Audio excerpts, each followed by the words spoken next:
From Global's newsroom at 8 o'clock, the Home Secretary is promising to tackle what she called asylum shopping by migrants while setting out plans to toughen up the system. They include quadrupling the waiting period for refugees to be granted full settlement. Shabana Mahmood was criticised in the House of Commons for using language that stokes hatred. It led to this response from her. I wish I had the privilege of walking around this country not seeing the division that the issue of migration and asylum system is creating across this country. Amnesty International say the proposals cross a dangerous line. For the Conservatives, Kemi Badenoch called the plans baby steps but positive. The Greens say making life more difficult for those in need will not unify British society. The chairman of the BBC has been telling staff Donald Trump has no basis for a defamation case over the edit of a Panorama documentary. The US president's threatened to sue the corporation. And the Environment Agency starting a major investigation into what it calls a sickening case of large-scale illegal waste dumping in Oxfordshire. The mountain of rubbish is piled 12 metres high in a field near Kidlington. In the city, the FTSE 100 closed down 22 points at 96.75. The pound buys $1.31 and €1.13. LBC weather, a cold night with showers moving across Northern Ireland and southwestern Scotland. Lows of -1 to 6 degrees. A bright, frosty start for many tomorrow, but the rain will spread southeastwards. Highs of 2 to 10 degrees. From Global's newsroom for LBC, I'm Matt Hewitt. This is LBC from Global, leading Britain's conversation. Cross Question with Iain Dale. Hello, a very good evening and welcome to Monday's Cross Question. I'm Iain Dale. On the show with me tonight, we have to my left Kiki McDonough, founder of Kiki McDonough Fine Jewellery, whose clients include the Queen and the Princess of Wales. We always like to have high-quality guests. And we have another one next to her. It is Richard Browning, inventor and entrepreneur, who's the founder and chief executive of Gravity Industries and also the chief test pilot for its jet suit. I want to hear more about that because I've always fancied using one of those. To my right is Gina Miller, co-founder of the wealth management company SCM Direct, who's also known for her legal challenges to the Brexit process. And next to her is Steve Perez, who's founder of the drinks product Global Brands, whose products include VK and also Franklin & Sons Tonic Water, who's also a restaurateur and hotelier. So loads and loads of business experience amongst our panel tonight. So if you'd like to ask them a question, the number to call 0345 6060 973. You can text 84850, and of course you can watch us on Global Player and the LBC YouTube channel and the LBC app. Call 0345 6060 973. Tweet at LBC. Text 84850. Cross Question with Iain Dale. This is LBC. Let's go to our first question. It's a text question from Andrew in Fulham. The Chancellor has recently blamed everyone and everything for the state of the public finances, yet the economy only really started declining markedly after her business taxes hit in April, with lower GDP and then rising inflation and unemployment, something she never mentions. Should the Chancellor now start being more straightforward with the British people about what has really happened, and what should she do now at this budget to correct the situation for Britain's 5.5 million businesses to win back their confidence? Steve Perez. Well, the biggest problem has been the inheritance tax charge on businesses, BPR. That has meant businesses such as my own have stopped investment. We've stopped investing in the future, because all that's going to happen now is the more I invest in my business, the bigger problem my family are going to have in the future, having to pay a huge tax bill of maybe 20%, which is impossible to pay, which would mean my business would have to either get broken up or sold, and we've just stopped investment altogether. Currently there's a judicial review which we're putting through the courts. Hopefully the Chancellor might listen and actually just be honest and realise she's made a mistake. Because I think a lot of people think that's only applying to family farms. Yeah, I'm really disappointed actually in the business community. Either they don't understand the issue, or they just think it doesn't apply to them. Because I've spoken to a number of businesses, and they just don't realise until they start speaking to their accountants. I've spent the last sort of month or so trying to plan for the business going forward. And the point is, it's not about me, and it's not really about my family. It's about the business, and it's about my 450 employees. That's why I've come down here to London, hopefully to get the message across. Because if my business is forced to pay this huge tax bill just because I die, and I've got a great management team, I don't need to be there, then the business will have to either be sold. I've got lots of people buying my business. There's no problem there. But I want to remain in Chesterfield, with the heart of this small town, which was a mining town for many years, had great unemployment, and I want to keep the businesses, the families together, and my legacy, I suppose. Gina Miller. There's so many things that are making us a very hostile environment for businesses. And yes, the NI tax that was brought in April is causing a lot of problems for businesses. In the wealth management space, though, I'd say that for us as a business, we're seeing people who are entrepreneurs or have built their own businesses really worried about the cap on the drawdown on pensions, to inheritance tax, to the instability on what's coming next. And it's meaning that, we've got our clients who are saying, should we save in our pension? Should we spend it? Should we buy a Ferrari rather than spending it? Why should we bother? Other people saying, why do we invest in our business? We've also got the fact that markets don't trust this government. As I said, you've got a company like Enios, one of the biggest companies in the world, which has actually decided to take its investment, 3 billion, I think we were going to put in the UK. They're now going to put in the US. And you've got the owners there saying that the UK is now the most unstable fiscal regime in the world, which is an extraordinary thing when you think that Forbes in 2019 said the UK was the most attractive place to do business. So how come Keir Starmer keeps telling us that business confidence is at an all-time high? I don't know who they're talking to. I honestly don't know who they're talking to, because, all they have to do is go around the country and actually talk to, the SMEs, the businesses who've got under 250 employees. I understand what Steve's saying, but those businesses are the backbone of this country. Yeah. And, all the reports are saying that people thinking about shrinking or going elsewhere, moving their businesses, or actually just closing. Anecdotally, I speak to a lot of business people. Some of them have firms that employ 5 people, some of them 500, some many thousands.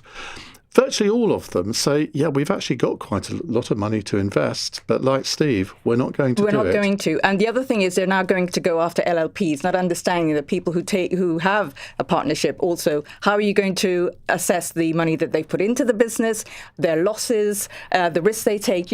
None of this is encouraging when they say their agenda is growth. I just don't understand. I mean, my solution, I think, is, I know the leaking on the budget has been disastrous. The uncertainty. It's not leaking, is it? It's kite flying. It's kite flying. Which shows that they don't know what to do. It's shameful. I actually agree that with people like Andrew Marr, who says we shouldn't actually have an autumn budget, or any budget, actually. I think we get rid of budget and they just go to Parliament and say what they're going to do, because the uncertainty it creates is really damaging. Well, we might come on to that damaging in a bit. Kiki. Well, I think the first thing she's got to do, and there's a list of about 20, the first thing she's got to do is stop blaming everybody else. She blames everybody. She blames the past governments, future governments, anybody she can get her hands on, she blames, and she needs some self-awareness.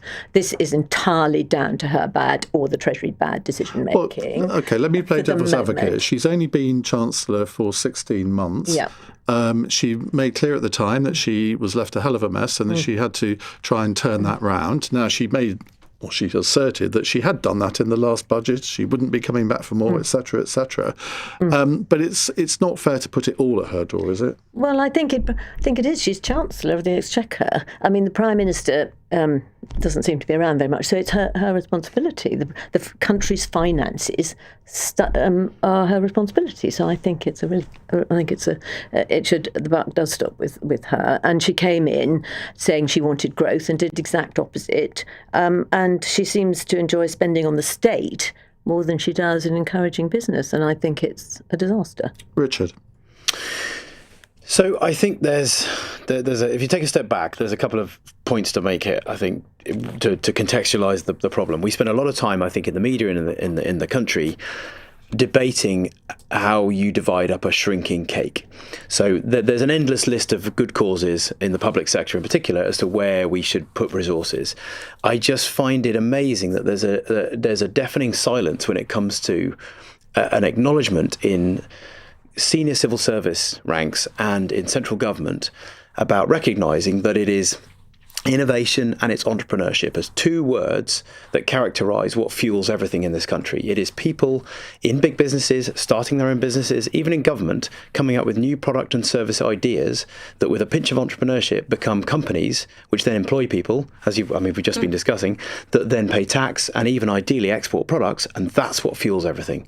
It's as simple as that, and yet I don't hear anybody in any senior positions A, even recounting that, or B, even with any actual industry experience of having done it themselves. It's not a personal criticism of the individuals, but they desperately, desperately need to bring people into central government that actually have that perspective. That's what fuels the whole country. Yeah, absolutely. You're absolutely right. And it's...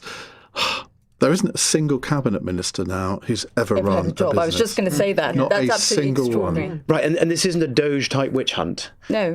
I meet some fabulously smart people in central government in senior civil servant positions, but there's no reason to expect them to have built the experience that's around this table, the blood, sweat and tears it takes to take an idea through relentless headwinds, relentless setbacks to actually get to a point where you employ, like Steve, 400 people and actually bring in revenue, which then pays tax and actually fuels the system. We have to it could be as simple as senior business leaders in the country and senior politicians just even acknowledging that those two words, innovation and entrepreneurship, are the lifeblood that has built this country. And we have to rediscover what that means. But one of the things I find very disturbing is that, if you haven't got the experience, which is fine, if you've got professional politicians, you have advisors and you have people you consult with and you listen to and you go out and, they can contribute to the thinking of the government and the policy making and the strategy. But what I hear is that they're not listening. And that's actually really dangerous, because I think if you haven't got the experience and you're then also not listening, then what you're doing is you're just knee-jerking. There isn't a strategy there. I mean, in all of us in our businesses, we have to have a strategy, don't we? We have to have a plan, and we have to have a short-term and long-term, medium-term, long-term vision. And that I think is missing, because what they're doing is they're polling and kite flying all the time. So how do you make up your mind that you're going to increase, 1p on income tax that could bring in maybe 10 billion or whatever it is they're going to look at. But then suddenly, the backbenchers are revolting, so you decide that that's not what you're going to do. If you're going to have a policy, you're going to have a plan, then you need to stick to it. Well, and underlying all this is if you've got a system where your first reaction is to keep squeezing the very element of the system that's generating the income. If the UK was a business, which it should be in some ways considered like that, the strategy at the moment is to look at the bank balance and think, gosh, we're spending more than we're earning. Yeah. So let's just go after the people that are earning money and keep squeezing them, right? Which gets you good headlines and is a lovely idea and you can get more money out of them, but it's not sustainable. It's an utterly unsurvivable strategy, and any of our businesses around the table would go bankrupt within months. I wonder if you asked her and said, where do you think growth's going to come from? She would say business, but surely there's some correlation in her mind. But that narrative stops, doesn't it? It's building houses and it's maybe building another runway, and this is good for business and good for growth. Again, it stops at that level of detail. And yet, if I really go at the other end of society now, I've got a real big bugbear that my kids at 17 and 18, other than their exposure to our business, they're leaving school, or left school and leaving school, with more knowledge of Pythagoras and Shakespeare than they are a tax return or how to patent a product. I mean, it's a big shock to young people nowadays. If you put it on Instagram, you can't patent it. Who gets told that in risk. Really? That's It's in the public domain. There you go. I mean, it's why are we not even? This is another bugbear of mine. I think we've got to teach entrepreneurship, financial literacy, awareness, all those things, and just awareness, right? Our curriculum is so outdated. But for ages, I have said that every school should have a large office where people come in, if it's small business owners or entrepreneurs or whatever, tax experts, or come in and teach children how to do their tax return, what VAT means, where it comes Even from. just the beginning of an just all awareness those things would that be start training you to run a business, which is what I have to deal with every further day. education, can you imagine that first year, the people who go to study at university or further education, who are likely to be the employers of the future, and actually the ones who are earning money and paying tax. Imagine if you had into their curriculum a proper financial literacy program and entrepreneurship skills. Whereas They would learn it. We almost glamorise the journey of building your own business. Again, all of us around the table. Yeah, it's hard work. You have this. In fact, I've heard it said that naivety is the best trait to start a business. I think it probably is actually. Because nearly all of us wouldn't have bothered if we'd known how hard it was going to be. That's true. But why? But you're great. You write a book on building a business, right? Brilliant. That can't be accidental. We've got to actually make this a natural process in the country where kids are inspired to be the next business. I think this has been a very informative 15 minutes so far. Siobhan in Southampton, though, disagrees. She says, blimey, 4 representatives of business, all of whom can no doubt buy themselves and their families out of having to use our shattered public services, all moaning about government spending on those services. I'm not sure I remember anybody doing that, actually. No BBC impartiality standards here, eh?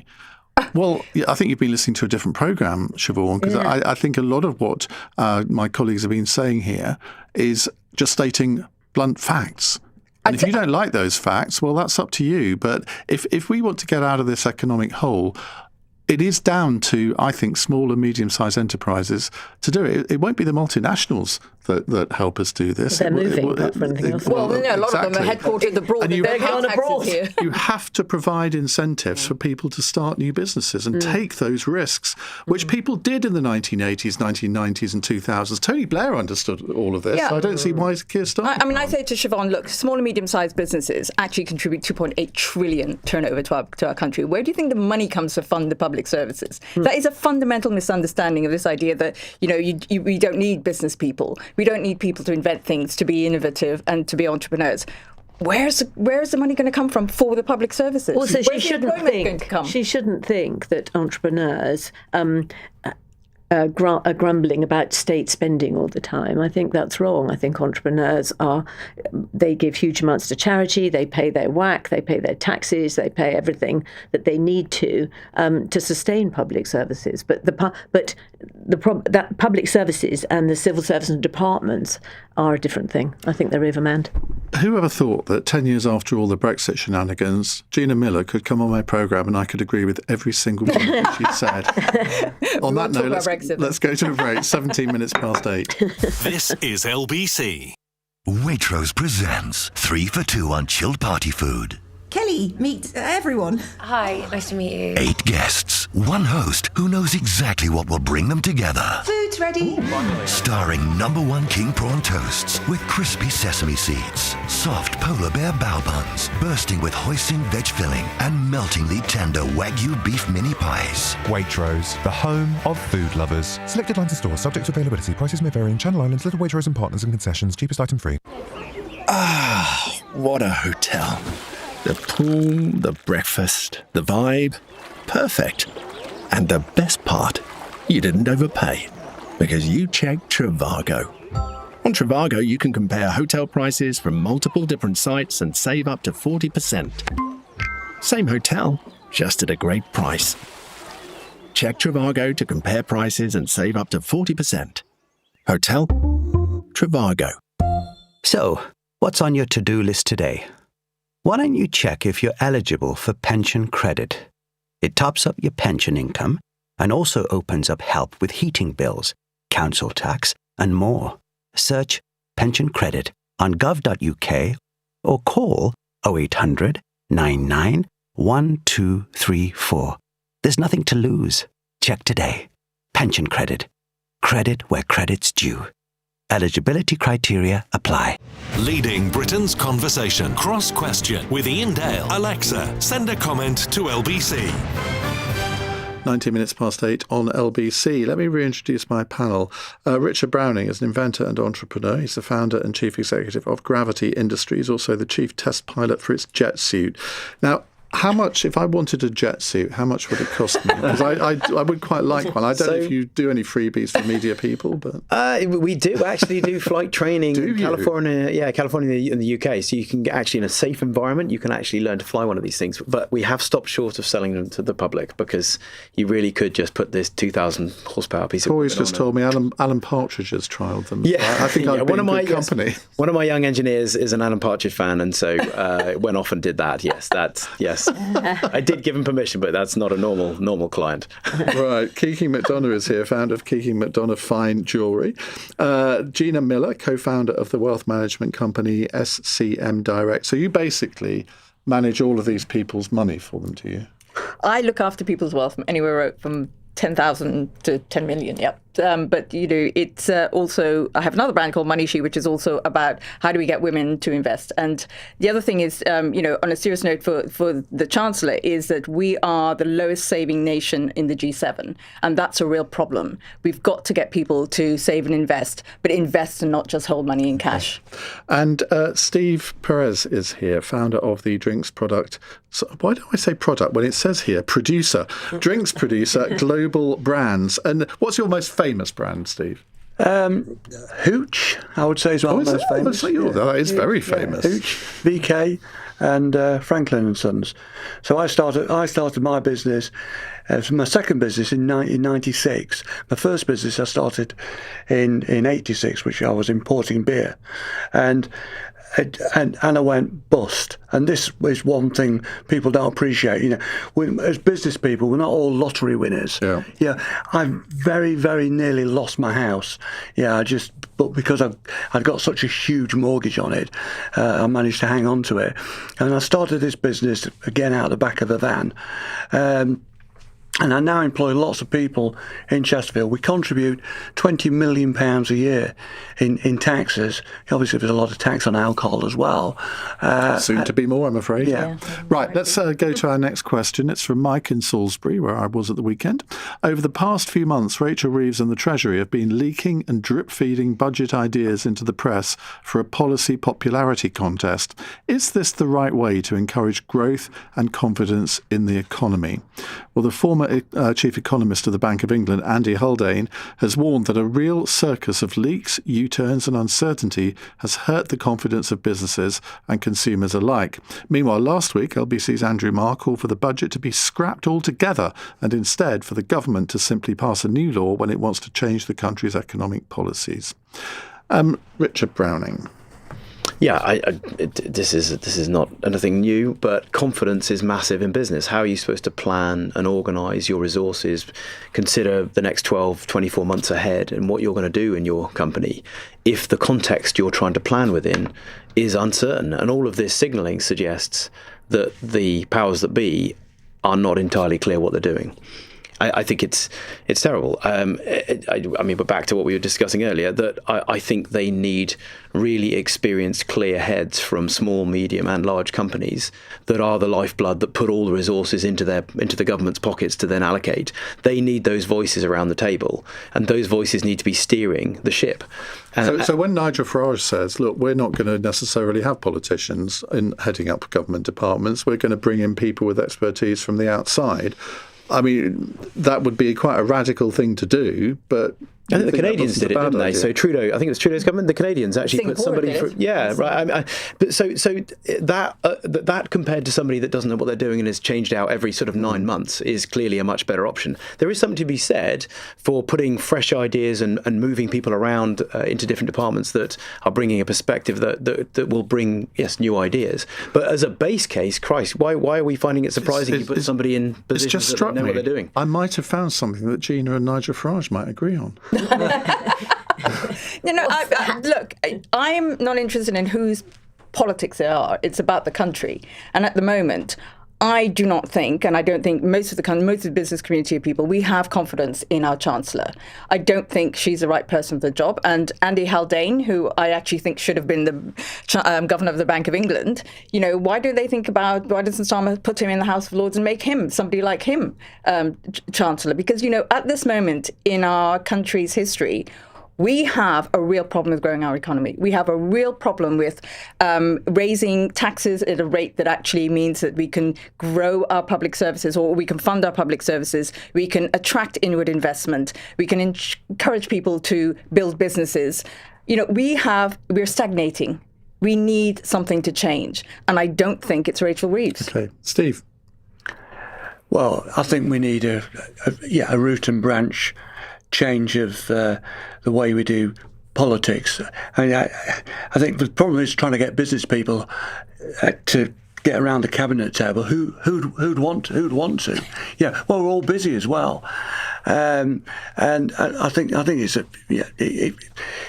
a huge problem. But one of the problems with business, what the government do, they talk to business, the Tesco's and the Bank of England and they don't talk to medium-sized businesses. They don't talk to entrepreneurs. And actually, what the crazy thing is that I get better tax breaks investing in other people's businesses rather than my own. So if I invest in a venture capital trust or EIS scheme, I get 30% discount. I get if it all goes wrong, I get a tax break. I get tax-free dividends. But if I invest in my own business, now the government are going to take 20% of it away when I die,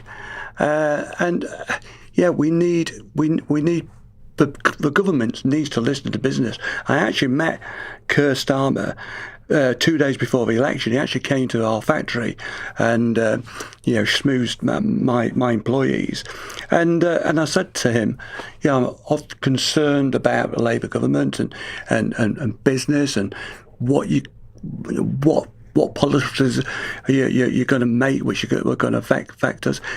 And he said, Steve, you've got nothing to fear under Labour. We've listened to Labour. We've listened to business. We understand business. And I thought, actually, we did all right under the Tony Blair years. And when they won the election, I thought, big majority, they'll see the common sense. And actually, we could be in for some good times.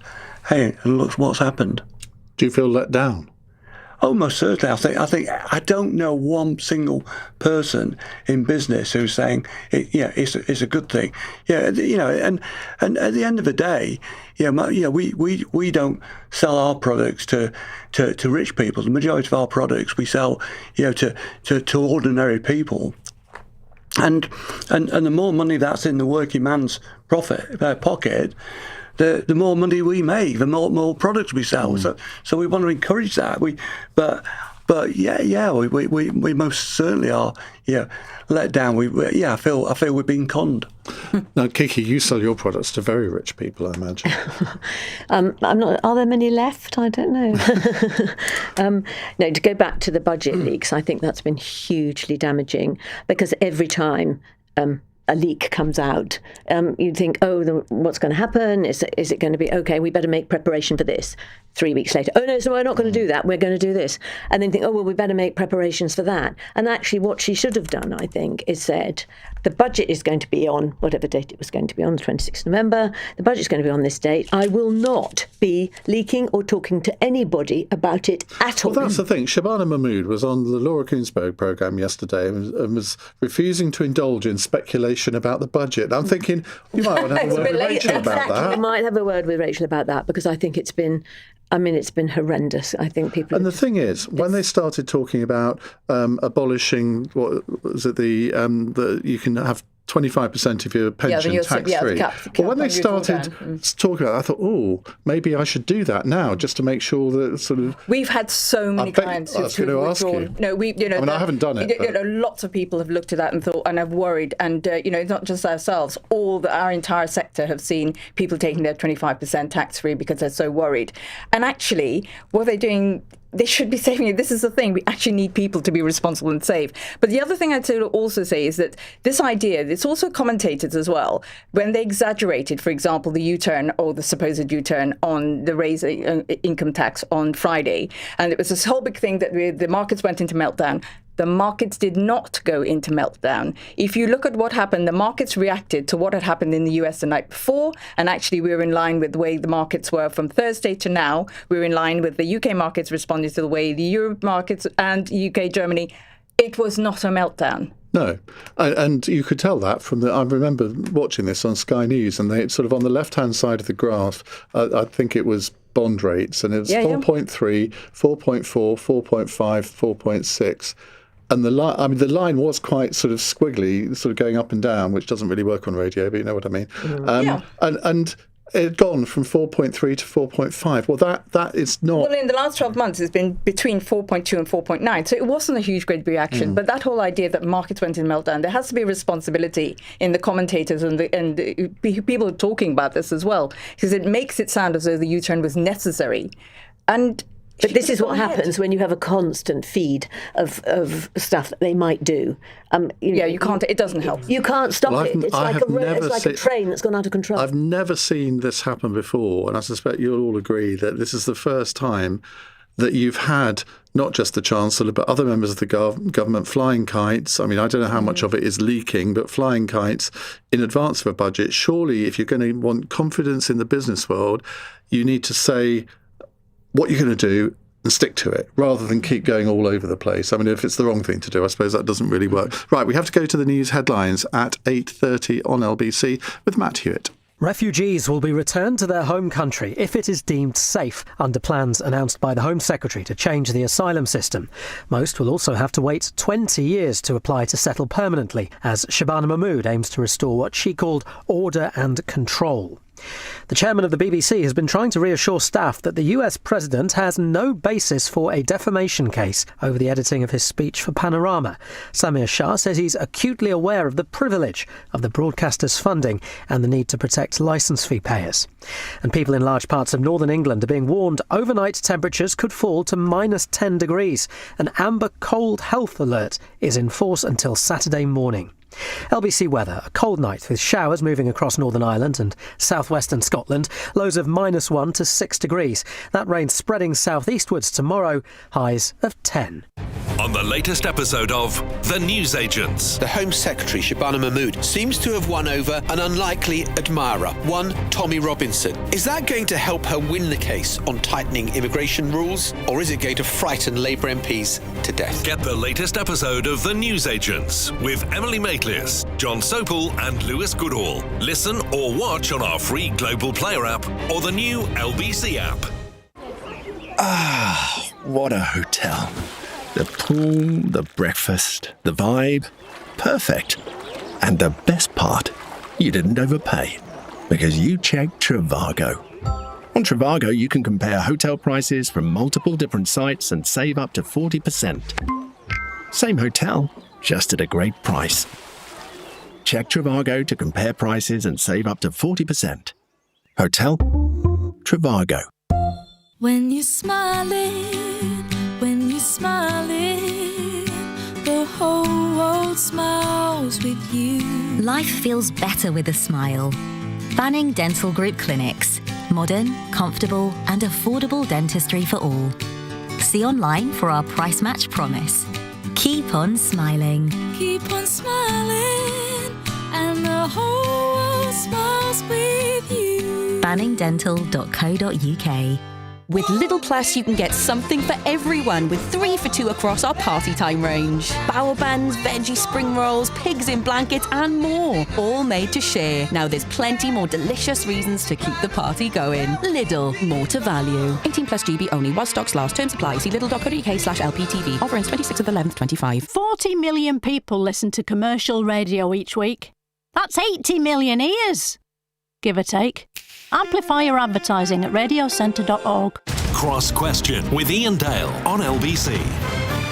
8:33 on LBC. On the panel tonight, business people Gina Miller, Steve Perez, Kiki McDonough and Richard Browning. An evil thought struck me, Oh, Kiki. Lord. Well, it actually struck Corey, but I'm just going to repeat his words. You've heard today about this idea of seizing the jewellery from refugees. Would you be comfortable selling that as I have jeweller to the Queen? I have to say, I thought that was a really extraordinary idea.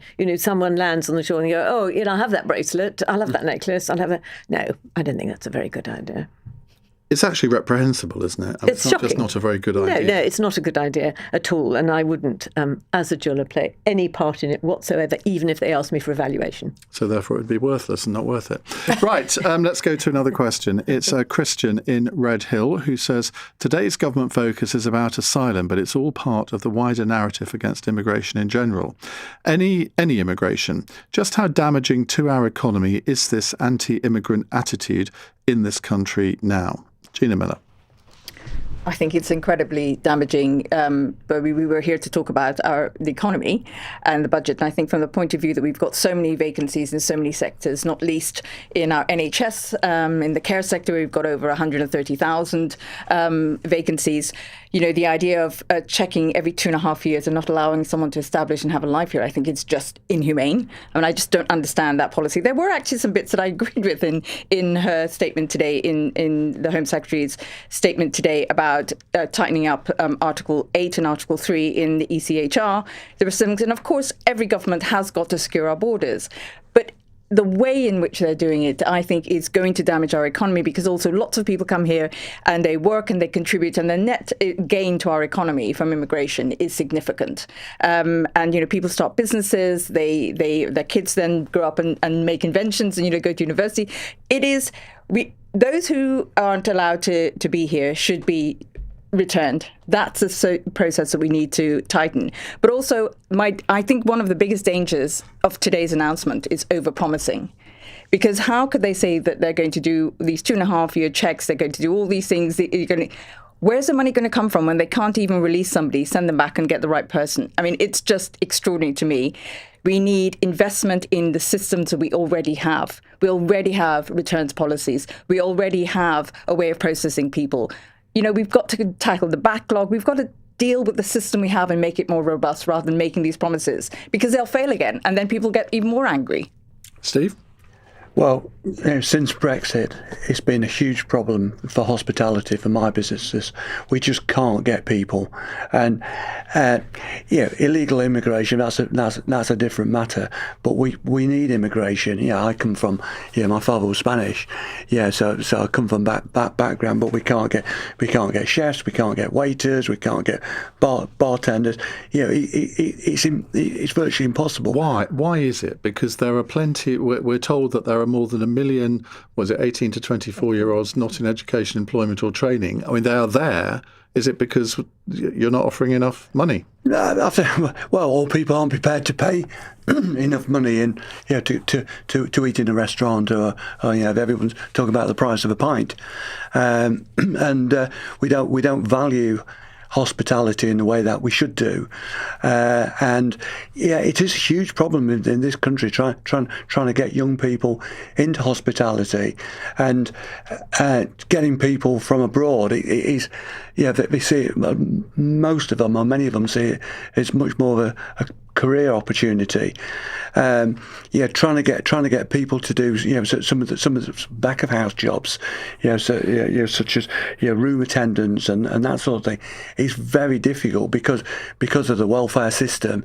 I've spoken to people who want to work, and they say, well, actually, I'm actually better being on better benefits, and that's really difficult for people's mental health if they're actually better off being sat at home than having to pay bus to get to work. Richard? A healthy economy has to be an attractive destination for the brightest and best around the world. That at the top level. Then you've got at the other end of the spectrum the illegal immigration problem, which is pretty knotty and needs a decent solution. And then somewhere in the middle, you've got the service sector where, we need to somehow, it's a tough challenge. We need to somehow fuel our businesses with, bright, motivated people that come in and work in healthcare and the social, sector, in the hospitality sector. But you're right to call out the fact, what are we doing wrong with our own population when we've got those hundreds and thousands and millions of people that aren't feeling like they should step up and get involved with some of those jobs. And I think, yes, welfare is probably one of them. But if I go back to the beginning, the key thing that really bothers me is we need to be attracting the most interesting talent to come here, set up businesses, to study in our universities, to be the founders of companies that 10 years later employ 1,000 people and pump more tax revenue into the economy. It's as simple as that. Kiki? Well, I think this goes way back to Tony Blair's government when he came into power, and he did open the borders, which was fine. But I think he should have, before he'd done that, he should have thought about the infrastructure in the country. At the moment, we are paying catch up all the time. There are not enough houses. The NHS waiting lists are huge. Schools are buckling under the pressure of the class sizes, and on we go. And so I think that needs to be sorted before we let lots more people in. And then they've got houses and flats and whatever. The other thing is, though, which I'm really sad about, and if there's anyone here listening between the ages of 18 and 25 who isn't working for some reason, and it's just a small reason, please go to work. You'll find your life enriched. You'll meet different people. You'll laugh with different people. You'll find experiences that you never dreamt of. And possibly even love with them. And you never know, you might find the man of your dreams or the woman of your dreams. But I think it's such a shame. And if you are listening, please go and try and find a job, because you will not regret it. Your horizons will be broadened. You might even work somewhere for 2 years and decide to start your own business. And really, that's for me. And you can't beat hospitality, because it's a great place to start. You'll meet lots of people, people older than yourself, people younger than yourself. You meet lots of friends, and you may well fall in love. It has to be better than sitting in front of a television during the day. Quite. It really does. Please. Although young people don't watch television now. Well, whatever. Their phones or whatever. Kiki, you're so out of touch. I know. Listen to me, honestly. Right, let's go to Marek, who says, with so many business leaders on the panel, could they clarify whether Brexit has created a structural issue for the UK? I can't find a single reason why a foreign multinational would choose the UK over Ireland. Meanwhile, Lee has asked, do you think Brexit has helped or stunted growth, as it's no higher than before Brexit? I don't see any sunlit uplands in this area. Do you, Gina Miller?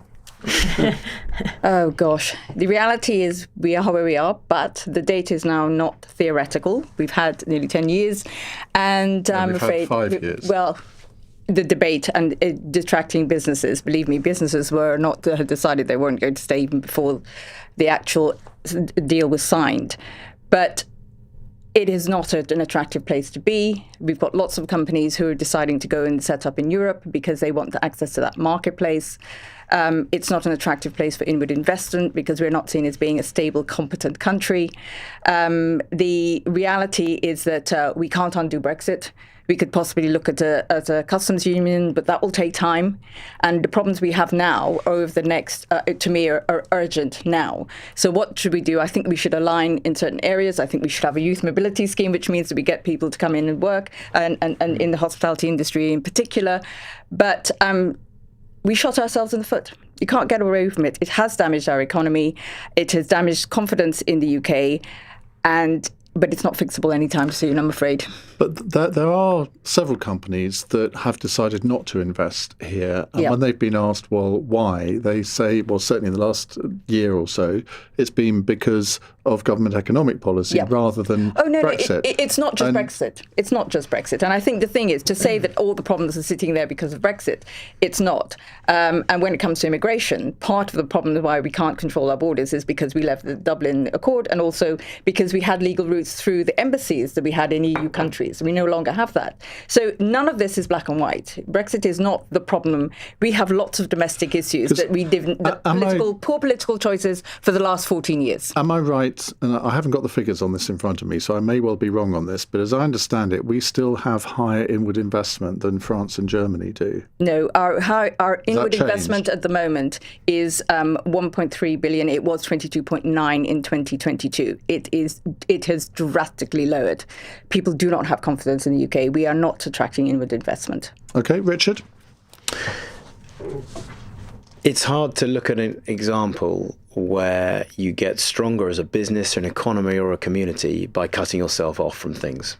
The essence of an economically prosperous circumstance is having connections with a wide variety of suppliers, of customers, of cultures, of talent.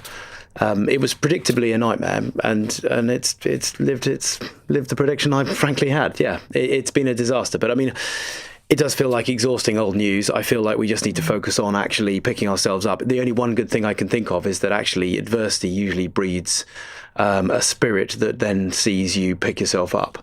And I think we've done a really good job. COVID has really helped with that as well.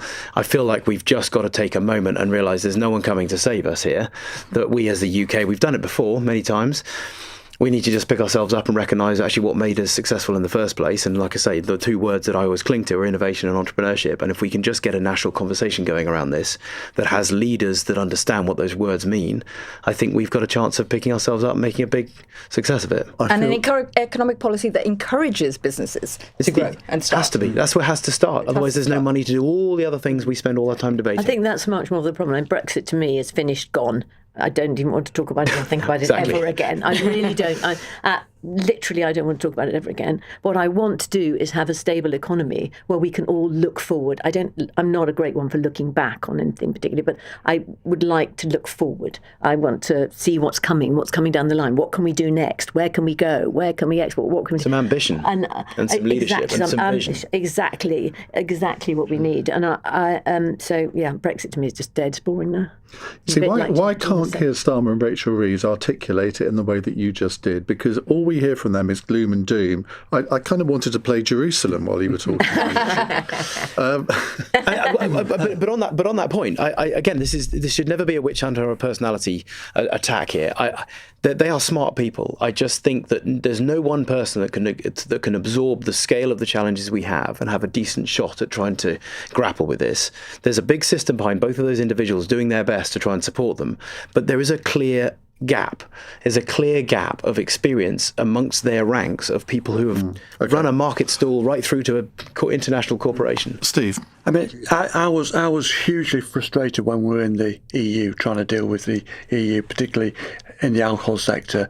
It was run by the French and Italian wine conglomerates, and they made the rules. And one of the few benefits of Brexit has been the alcohol duty review, and it's much more sensible and even. It's not weighed against British companies as it was. However, it is a nightmare trying to do business now outside the UK, trying to export stuff, and when we're trying to bring ingredients and that sort of thing in. I mean, the lorries are. I mean, and what I don't understand is we're in Brexit and we bring a lorry into the UK with goods and they get stopped, sometimes for days. So we're not allowing goods to come into the UK. It causes and there's tariffs as well, which increases inflation. So we're kind of blaming the EU for all the problems. We have lots of problems with the EU, but we get as many problems trying to get goods back into the UK. Well, I'm sure people have had problems with their Amazon deliveries from abroad with getting stopped by customs and having to pay duty. Okay, right, we'll move on to some more subjects in just a few moments' time, including our notorious fun question, which Gina's used to, which Kiki's used to, but our two male panellists aren't. 8:47. This is LBC. Welcome on board this LNER service from London King's Cross to Edinburgh. My name's Paul, your train manager today, and hang on, is that a Scrabble tournament in coach here? Yes, G with an X is a word. Right, we're cruising at 125 miles per hour, same speed this lad next to me is typing. Someone's on a roll. The cafe bar's in coach G if you fancy a brew, or if you're mid-box set binge, just order through the QR code at your seat. We'll deliver it. So sit back and enjoy your journey. With LNER, it's freedom all the way. For the nappies, peekaboos and tea parties. Mess, tantrums and sleepless nights. All those yo-yos, action figures and shinies. Lifts to mates, lifts to parties, lifts everywhere. For each and every one of those teenage years. Let's be honest. You probably owe your parents one. So tell them about pension credit. It could boost their pension income by an average of over £4,000 a year. Pension credit. Credit where credit's due. Eligibility criteria apply. They did it again. Flower instead of flowers on my birthday. And 95 minutes late. But it's hard to leave when you've shared so much. Your postcode, your gluten intolerance. Then I saw it. 25% off your first Ocado shop. Plus free delivery. And I just knew I'd found the online supermarket of my dreams. Ocado. Life delivered. Geographical restrictions. Min spend £60. Max saving £20. Charges and Christmas restrictions apply. New customers only. Terms at ocado.com. At Amazon, over 50% of deliveries now come with less packaging. Or with no added packaging at all. It's a difference you'll notice on your doorstep. Where you chat with friends, where your neighbour's daughter practices guitar, and where we deliver your new noise-cancelling headphones in the manufacturer's packaging. Ah, much better. Reduced packaging from Amazon. We're delivering change where it matters, on your doorstep. Based on 2024 UK and EU Amazon packaging data. Cross Question with Iain Dale. Watch live on both Global Player and the new LBC app. Gina Miller, Steve Perez, Kiki McDonough and Richard Browning here taking your calls on our special business-themed Cross Question. Robbie is in Chelmsford. Hi, Robbie. Good evening, all. My question relates to some comments and some ideas put forward by James Reed of the recruitment firm fame last week on LBC, where he talked about the concept of karma capitalism. So I was interested in whether any of you esteemed panellists believed in the concept of karma capitalism, specifically with respect to the idea of employee shared ownership schemes, but also community philanthropy, and whether you employ any of those or would consider doing so. Thank you very much. Thank you very much, Robbie. Of course, James Reed, head of the Reed Employment Agency, was in the headlines the day after he came on Cross Question last week. He was because Peter Mandelson was at a party at George Osborne's house, and his next-door neighbour is James Reed, and he was pictured in the Daily Mail, shall we say, relieving himself on James Reed's garden wall. I just throw that in. Steve? Sorry. The question from Robbie about He's thinking about Peter Mandelson. Yeah, you don't have to do you need a moment to gather yourself? Let's go to Gina first, then.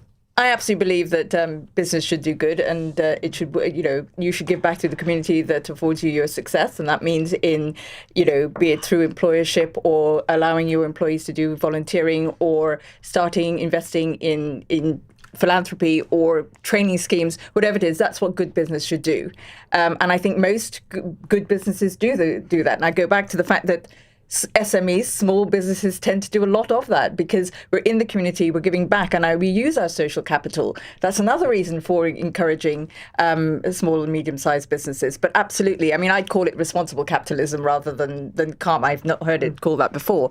And I've always operated all my businesses. I was a fan of what's called the triple bottom line. So it's about people, planet, and profit. So absolutely, business should be responsible. Okay. Kiki? I think all size businesses should give back. I'm a business mentor for the King's Trust, which was the Prince's Trust, and I'm mentoring someone who actually has just started her own jewellery business.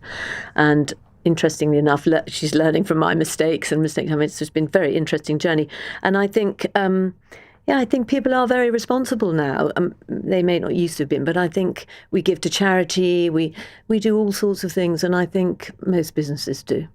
Let's just repeat the question from Robbie. Do your guests agree with James Reed's karma capitalism concept, whereby some degree of employee ownership and community philanthropy make for better businesses? Richard? Yeah, I think a successful business should feel almost like a family. So ideally you have people coming to work feeling like they're actually enjoying what they're doing and doing it with people they enjoy working with. So as an extension to that, if it actually has connections into the wider economy, into the wider community, and feels like it's doing some good. In our case, we're very lucky that we don't find it very difficult to inspire kids around STEM subjects because of what we do. And that's a wonderful thing. Again, you have to balance it alongside actually making sure the business is successful to be able to employ the people in the first place. But yeah, I think it's a no-brainer to make that an ambition. Steve? Well, one thing is about a private family business. For example, during COVID, we opened our hotels up to the NHS it was a first vaccine centre, proper vaccine centre in Chesterfield. We weren't doing anything. The staff came in for free, and that's the sort of thing we do. It was done really quickly because they only asked me. They didn't have to get permission from head office. Right, we have a text question now from Tom in Camden who says, is someone who earns a six-figure salary rich? The Times Wealth Survey, which asked more than 4,000 people for their responses, has found that 94% of those people do not consider themselves to be rich, including 90% of those who earn between 100,000 and 125,000, and 76% of those that earn more than 125,000. Kiki? Well, I think people who... there are not going to be very many people left earning 100,000 or 200,000 after the budget anyway. But I think it's all relative. I mean, I might think someone who's earning 2 million, for example, I think, oh my goodness, they're rich. Someone might think on my salary, they might think I am. Somebody on 20,000 a year would think someone on 50,000. So it's all relative, and it's an impossible question to answer. I've always thought the definition of rich is going out and spending whatever you like because you can. Whereas for most people, you work to a bit of a budget, you know what your monthly earnings are, and you constrain your spending on that basis. Whereas if you are filthy rich, by which, I don't think someone necessarily on £150,000 a year would be described as rich because maybe they've got no assets. Yeah, well, exactly. And some people who earn 100,000 a year, and anyway, they're going to pay 45% tax on it or whatever, and they're going to be left with 50,000 a year to spend. But then they might have bigger mortgages. They might have 4 children, not 2. It is very difficult to say. I mean, obviously, Elon Musk is filthy rich. What can you say? And a few other people like that. But I think it's difficult to say. Because it's all relative. Right, Richard? Yeah, entirely depends, doesn't it? If you're bringing up 3 kids in central London, that's not as much money as it's going to feel like if you're a single person living, outside of London with that kind of disposable income. So I would deviate the question towards let's just make more people feel like they are rich, because then they're going to pay more tax and it's going to fuel more of the public sector. And we do that by rediscovering what actually business really is about. Steve? Yeah, well, as Richard said, 100,000 in London, you definitely probably quite bored looking at the house prices. Where we live, 100,000, I wouldn't say you're rich, but you're well off. Gina? I think you're comfortable and you're not living the life of people struggling who are on, the average wage, which is, I think, about 37,000 or whatever. But, people on that income still, depending on their mortgage payments, their kids, their, if you're running a business or you're not paying yourself, which lots of entrepreneurs don't do actually. They don't pay themselves. They pay their staff and their heating. Then it, on paper, it could seem that they're well off, but it's all relative. But also, I think it's focusing on the wrong thing.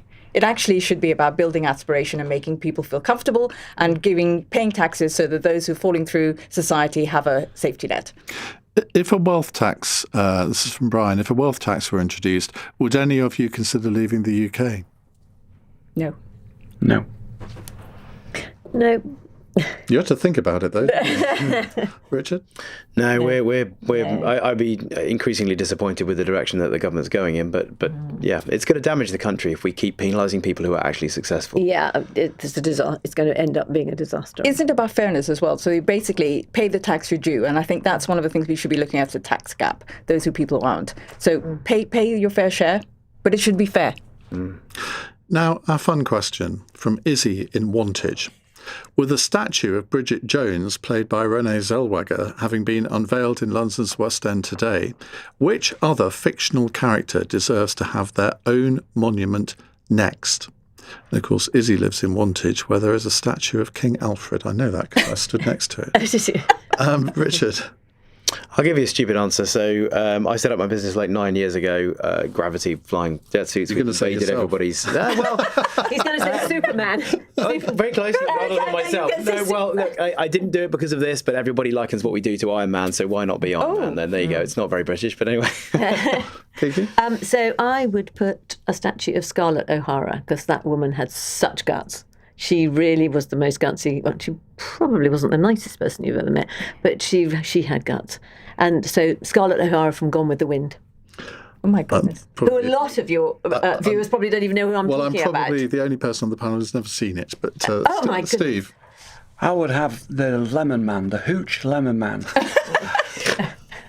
Because he was banned in the 90s by the drinks industry. He's now been allowed back because of our change of the Hooch Lemon. Okay, Gina. You may not know this, but I'm a mad Marvel fan. So is there any reason why I would know? No, I know, but I am a mad Marvel fan, so I'm afraid I probably would go one of the Marvel characters and probably be Wonder Woman. Okay. Scarlett O'Hara and Wonder Woman. That's a great combination. Well, thank you all very much for taking part in our business special Cross Question. Back to the normal format tomorrow. Tomorrow's panel includes the business newspapers City AM's opinions editor Alice Denby, MPs Alex Sabel from Labour and Sir John Hayes from the Conservatives, and the political commentator and Liberal Democrat activist Matthew Hulbert. They will all be with me tomorrow on the show. Coming up next, we're going to return to the subject of Shabana Mahmood's or I'm started to call her Shabby Moody. I think she'd quite like that. Her announcements in the Commons today on reforming our immigration laws.